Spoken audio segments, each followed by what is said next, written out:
Welcome to Snipes and Insights, Wednesday, April 23rd. I'm your host, Keith Kavanaugh, alongside Tyler Madarasz. Tyler, how's it going today? It's going great. The Stanley Cup Playoffs are definitely underway now that the Battle of Florida happened, and just pumped up for a smaller card tonight. Definitely a PuckPedia hockey show where we go over the slate of games for each NHL playoff game on the docket tonight. But what we like to do at the beginning is we like to give a little recap of the night before. A couple things right off the bat. I think we have to look at those Toronto Maple Leafs game. Max Domi, overtime winner. I mean, great game. I thought the Senators were in it for most of the game, and I thought maybe they were even a little bit of the better team. Producer Seth, do we have the goal, Max Domi? Yeah, I want to see this one. I mean, Benoit comes into the zone right there, and then Domi just snipes it right over Ullmark. Game over. Tyler, what'd you think of that one? Yeah, it was just a beautiful shot by Max Domi. I think if you polled Toronto Maple Leafs fans, maybe 10 out of 10 of them would say that Max Domi needs to shoot the puck more. So I think they were happy that he did shoot it. As you say, it was a perfect shot off the post and in, and his dad, Ty, being in attendance, which he is for most home games, was pretty cool. But you know what? An all-around good game for the Maple Leafs. I thought a better game for Ottawa than game one, obviously. Crazy that they had no shots in the third period until they tied the game on the Adam Gaudette deflection. But going down 0-2 to Ottawa really isn't the worst thing. It could be worse down 0-3, which I know we haven't played 3 games yet, but I still like the Sens in game number 3.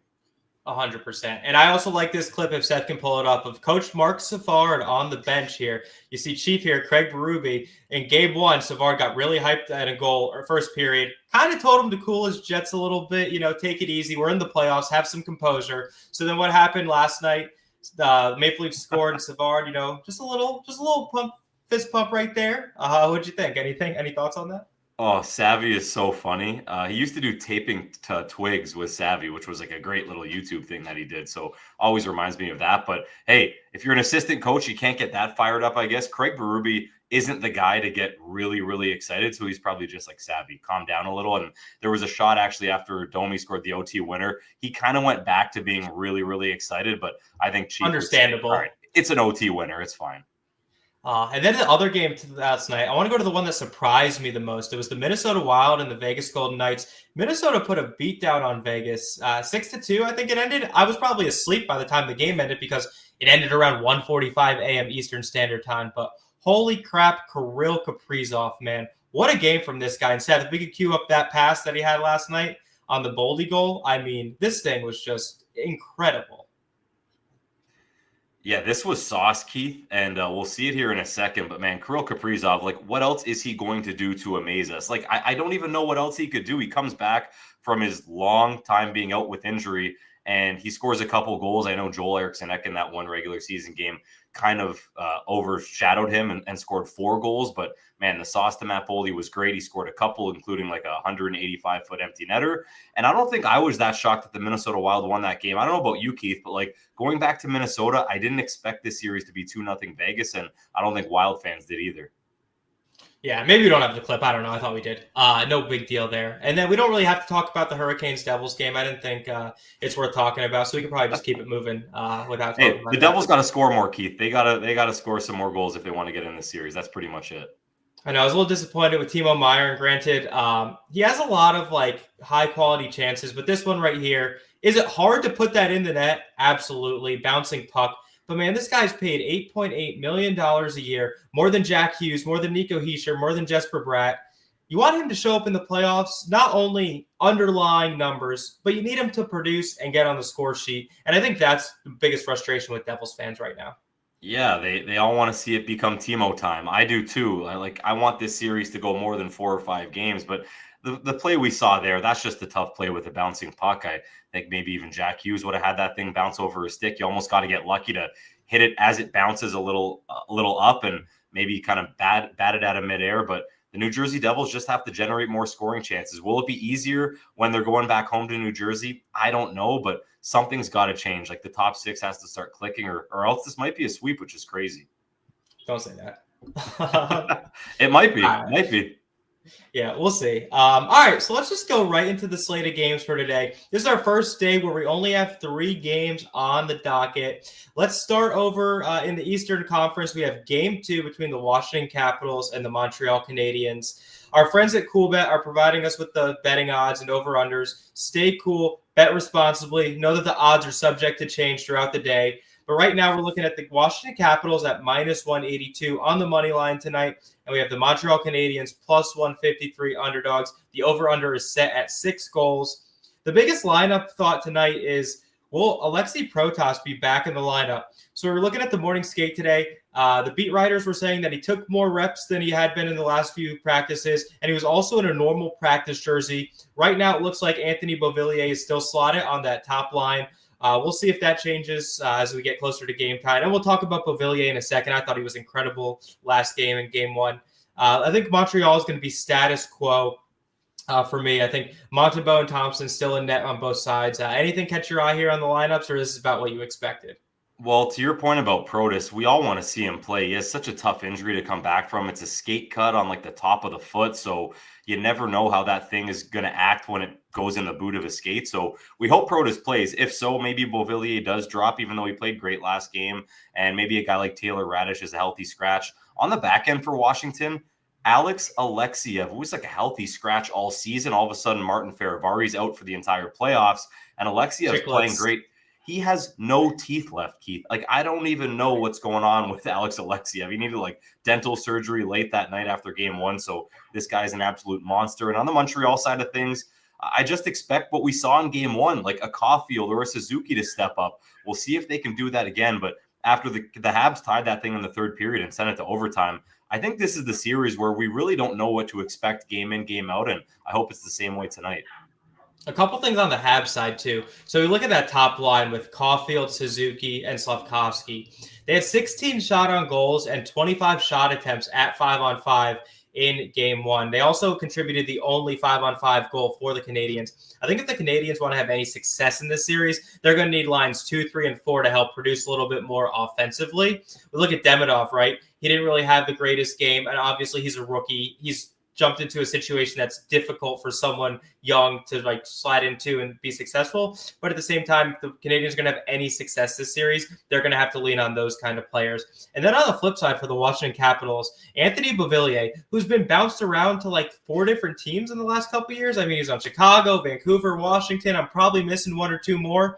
Like, he slid right into the top line seamlessly. Their line had a 71% expected goal share in about 11 minutes 5-on-5. And they also led 5-1 in high danger chances. So that top line was really, really strong for Washington in game 1. Yeah, and the weird thing about Beauvillier, Keith, as we've seen throughout a lot of his tenures on some of those teams you rattled off, he could either be that player on the first line or second line that's maybe having a great game and very noticeable, or he could be completely invisible like Casper the Ghost out there, and the head coach can easily healthy scratch him. So that's why, like, he didn't have a bad game in game 1. Luckily, he had a couple points, obviously set up the overtime winner, but like maybe he plays, Protas plays as well. They healthy scratch another guy, but like if he's invisible in this game, he's almost an easy healthy scratch in game 3 for Spencer Carberry. 100%. That's all I got on this game. So let's just keep it on moving here. The next game on the docket, we have the Edmonton Oilers versus the Los Angeles Kings. If we're looking at the cool bet odds, Edmonton is a slight underdog tonight at +106 with the LA Kings -125 favorites. Over-under is set at 6. Man, we got some lineup changes in this one, huh? So it looks like Evander Kane's going to be activated off LTIR and slot into the second line with Ryan Nugent-Hopkins and Zach Hyman. Also, John Klingberg, who I thought was going to be out for the entire playoffs. It looked like he's going to slot in with Jake Wallman and his defense pair on that second pairing. And then on the flip side for LA, your guy who you highlighted in the first game, Malat, looks like he's still going to be in, but he only got 3 minutes and 45 seconds on ice time in game 1. So we'll see how LA kind of uses that fourth line. But anything catches your eyes here? Obviously, the thing I want to talk about most is the Harmonicas that were in the first game. If Seth could get us that video going. This was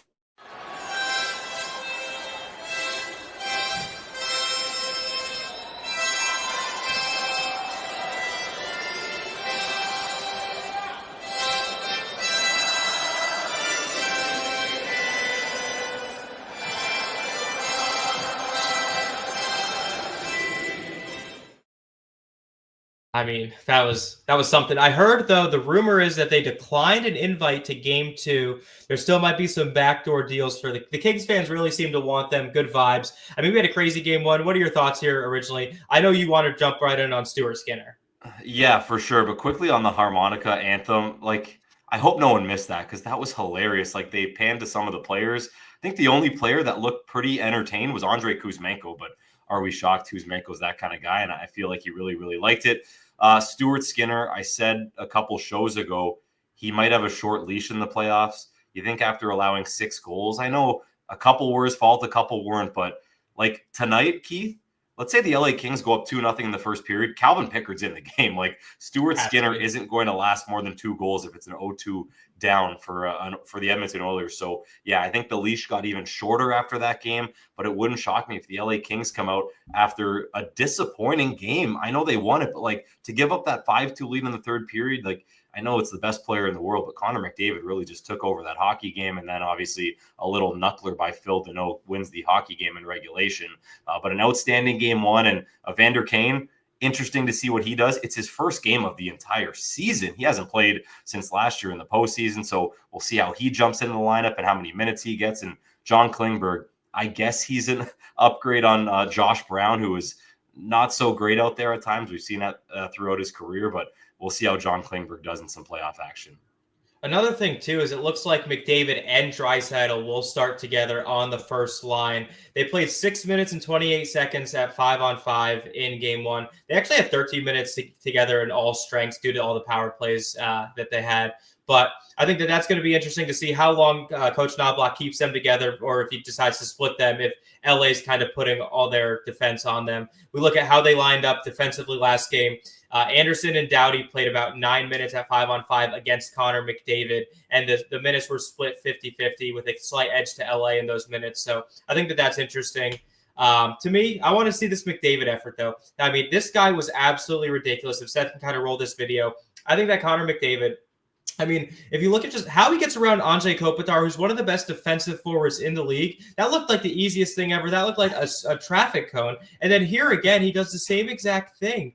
I mean, this guy is just amazing. And then we look at the goal to tie it. He's going through the neutral zone. He just plays the puck off the wall to himself, walks around Mikey Anderson like it's nothing, puts that underneath Kemper's pad. I mean, I have nothing to say. This guy is a magician on the ice. Yeah, he does make players look like pylons at times. It's actually crazy. And just watching him shoot that, like if he meant to shoot it there under the pad off the far post and in, it's just a world-class shot by Connor McDavid. And the emotional roller coaster in that game from going down 4-0, you're down 5-2, he takes over, he scores that goal, and like the celebration at the bench, like we're not Oilers fans, but like just as hockey fans, you're getting chills. You're like, man, what a comeback from the Oilers. And then bang, they're down again after Phil Deneau scores. So hopefully the Oilers can respond and get some clutch saves from Stuart Skinner at times. But as I said earlier, I do think the LA Kings win this game again, and they'll have a much cleaner game defensively. Back to Stuart Skinner for a second. So in game 1, the Kings generated about 3.05 expected goals. So Skinner gave up 6 goals, which makes him minus 2.95 goals saved above expected. In his 36 playoff games, he has a 2.93 goals against average and an .891 save percentage. So those numbers aren't exactly great numbers in the playoffs when you need your goalies to kind of step up the most. And then to your point, I think Calvin Pickard, it's not like he's an amazing option, but it gives the team something different. You know, you ride the hot goaltenders in the playoffs. So like you mentioned, I think Skinner's going to have a short leash tonight. And I think for the Kings, I think their key to victory is really taking advantage of those power play opportunities. They kind of emulated the Leafs philosophy. They have a 5-forward power play unit. So right now they're rolling with Kopitar, Fiala, Kempe, Byfield, and then Andrei Kuzmenko has been the new addition to that 5-man power play unit. And it seemed to do really well. They had 2 power play goals in game 1. So we'll see how that factors in tonight. Yeah, I love Kuzmenko, like just kind of sitting back door with his stick down, waiting for a pass. And yeah, maybe things didn't work out in other locations. Obviously in Philly, it didn't really work out for the short time he was there. In Vancouver, I don't think the fans really liked him near the end. I know Bruce Boudreau really loved him as a player when he coached there. So he's loved, he's hated, but LA Kings fans love him. And I love a good 5-forward power play unit. So we'll see if the Kings can dominate on the PP tonight. Yeah, and I'm excited. I'm interested to see if more teams kind of emulate that after seeing this Leafs success and now the Kings success as well. All right, let's get into our last game of the evening. It's the Dallas Stars versus the Colorado Avalanche. Colorado's a pretty heavy favorite tonight. They're minus 189 on the money line. Dallas is plus 158. 6.5 is the over-under. And Tyler, are we finally going to see Gabriel Landeskog suit up for the Colorado Avalanche? We were teased by Coach Bednar the other night. He put him out in the warm-ups, but he didn't take line rushes. He was even on the what do they call it? The official score sheet. He was in the lineup, and Miles Wood was listed as a scratch. But then obviously that flip-flop right before the game time. All signs point to Gabe playing tonight. We'll see if he slots in. Yeah, they toyed with our emotions, didn't they? I couldn't even imagine Colorado Avalanche fans who have been waiting years for this return to the Avalanche lineup. But yeah, we will see if it happens. Miles Wood, a player that kind of did a drive-by on the Colin Blackwell overtime winner, he'd probably slot out. He was a -3 in that game, so not a great game for Miles Wood, but Gabriel Landeskog would just be such a massive addition. We kind of said it a few shows ago when we thought he was actually playing, but it doesn't really matter where you slot him, whether it's with McKinnon and maybe Nate just moves off that line, whether it's with Nelson and Nichushkin and maybe Jonathan Drouin gets slotted down, or it's on the third line. I don't think it really matters. He's just going to be such an impactful player on and off the ice. Like on the bench, to have your captain there finally is just such a big deal for these players. So hopefully he plays. And I don't know if I'm expecting another overtime game, but this series is going to be close, and I feel like every game is going to be close, minus game one. Yep. And then on the Dallas side of things, we had Miro Heiskanen, and he's actually traveling with the team to Colorado for games 3 and 4, which indicates there's a chance he plays tonight or, in game 4, but we'll see how that kind of plays out. Jason Robertson did not travel with the team, so he's definitely going to be out for games 3 and 4. And Heiskanen was also taking some power play reps in practice, which seems to indicate that he's very, very close to playing. So I think that's a very good sign for Dallas. I think on the preview show, I mentioned a lot of the models for the pricing of the series. We're assuming that Heiskanen would slide in around games 3 and 4. So right on cue for that. If we want to look at like you mentioned, I'm also interested with Landeskog. If he gets some power play time, I agree with you. I think he gets slotted with 29 on the first line. I think he can go second, third line. It doesn't really matter where you put him, but I'm interested to see if he gets that special teams time or if they don't want to kind of mess with the chemistry there. But yeah, man, for game 1, I thought the Stars were pretty dominant, or game 2, rather. They had 70% expected goal share. They really deserved that win. Colorado, all credit to them for hanging on and at least getting that game to overtime. If we want to look at what line played really well, it was the Dadonov, Ben, Johnston line. They had 10 minutes at 5-on-5. They had 7-0 scoring chance advantage and a 97% expected goal share, which is just ridiculous. They were really the line to me that stood out most for that game. Yeah, I love that Yevgeny Dadonov's kind of getting a chance. He kind of toyed on the third or fourth line a lot of the season, and now getting a chance with a couple of the big boys. Wyatt Johnston can just take over a game whenever he wants. And you mentioned the scoring chances. That does not surprise me whatsoever. Like, he's just such an offensive force out there. So we'll see whether it's Johnston tonight, whether it's Hintz, whether it's maybe Jamie Benn doing something. But the Dallas Stars on the road would love a victory to ride the momentum from an OT win in game 2 and take a lead on the road. That would be a big thing for Pete DeBoer, because we know if this goes 7, Dallas might win. Like, Pete DeBoer might still be undefeated in game 7s, Keith, if I'm not mistaken. So I know the Avalanche don't want this to go 7, but if Landeskog is back, I think we're all betting on the Colorado Avalanche tonight. Yeah, I also think this is going to be a long series. So let's buckle up. Let's get ready. We have 3 games tonight. That was Snipes and Insights, our preview show. We'll be back tomorrow around the same time. And thanks for listening. And hopefully you guys are enjoying this hockey action. We'll be here every day breaking it down for you guys.